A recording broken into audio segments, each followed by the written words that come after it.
Sa ngalan ng Ama at ng Anak at ng Espiritu Santo. Panginoon, isugo mo ang iyong espiritu at pagpanibaguhin mo ang muka ng aming mundo. Ang mabuting balita sa araw na ito ay mula kay San Mateo, Kapitulo 17, versikulo 10 hanggang 13. Sa ebanghelyong ito, tinanong si Jesus ng kanyang mga alagad kung bakit sinasabi ng tagapagturo ng kautusan na dapat munang dumating si Elias bago sa pagparating ng Mesiyas. At sinabi ni Jesus, paparito nga si Elias upang ihanda ang lahat ng bagay at sinasabi ko sa inyo, pumarito na si Elias, ngunit hindi siya kinilala ng mga tao at ginawa nila kay Elias ang gusto nila, kaya tulad ng ginawa sa kanya, pahihirapan din nila ang anak ng tao. At ang propesiya ng pagdating ni Propeta Elias bago ang pagdating ng Mesiyas ay nasa aklat ni Propeta Malakiyas. At sa bagong tipan, malinaw na sinabi ni Jesucristo na ang Propeta Elias na darating upang ihanda ang pagdating ng Panginoon ay si Juan Bautista. Si Juan Bautista na nabuhay sa ilang ay larawan ng isang propeta. Kaya nga doon sa ilang, sumisigaw si Juan Bautista upang ihanda ang daraanan ng Panginoon.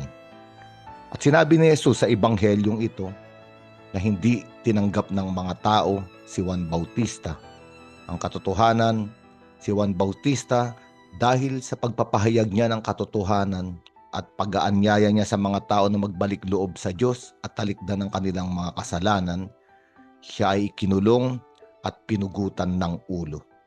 At sabi ni Jesucristo kung paanong gayon ang ginawa nila kay Juan Bautista, pahihirapan din nila ang anak ng tao.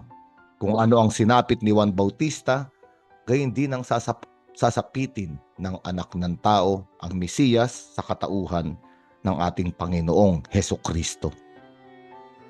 At sa panahong ito ng Adyento, mahalaga nating pagnilayan na si Juan Bautista ay ang tinig na sumisigaw ng pagdating ng Panginoon. Ngunit bawat tinig ay nagkakaroon lamang ng kahulugan kapag mayroong mga salita. Kaya nga ang tinig at salita ay magkaugnay. Si Juan Bautista ang tinig bilang propeta. At ang salita ng Diyos ay si Jesucristo na naging laman. Kaya nga, sa daigdig natin ngayon, ang mga taong ipinapahiram o pinapagamit ang kanilang tinig sa Diyos upang magpahayag ng mabuting balita ay kadalasang nauusig katulad ni Juan Bautista.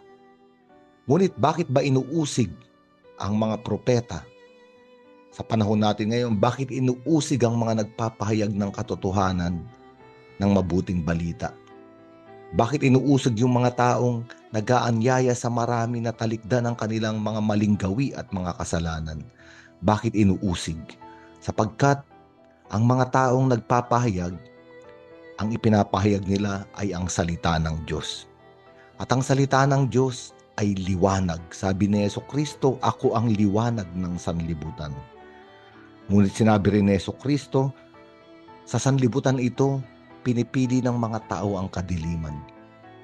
Kaya nga, sa araw na ito, tayo ay inaanyayahan na maging katulad ni Propeta Elias, maging katulad ni Juan Bautista.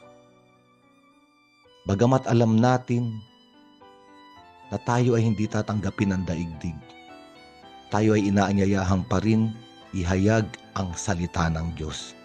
Sapagkat ang nais ni Jesucristo, ang salita ng Diyos ay maging laman sa buhay ng bawat tao. At hindi magiging laman ang salita ng Diyos sa buhay ng bawat tao kung walang nagpapahayag. Sabi nga ni San Pablo, ang pananampalataya ay nagaganap sapagkat mayroong nagpapahayag. At kapag may nagpapahayag at may nakikinig, nagsisimula ang kaharian ng Diyos. Kaya nga sa araw na ito, panahon ng Adbyento, tayo ay inaanyayahan ng Diyos na maging katulad ni Juan Bautista. Sumigaw, ihanda ang daraanan ng Panginoon, manalangin na nawa ang salita ng Diyos ay ipanganak, isilang sa buhay ng sangkatauhan. Sa ngalan ng Ama at ng Anak at ng Espiritu Santo.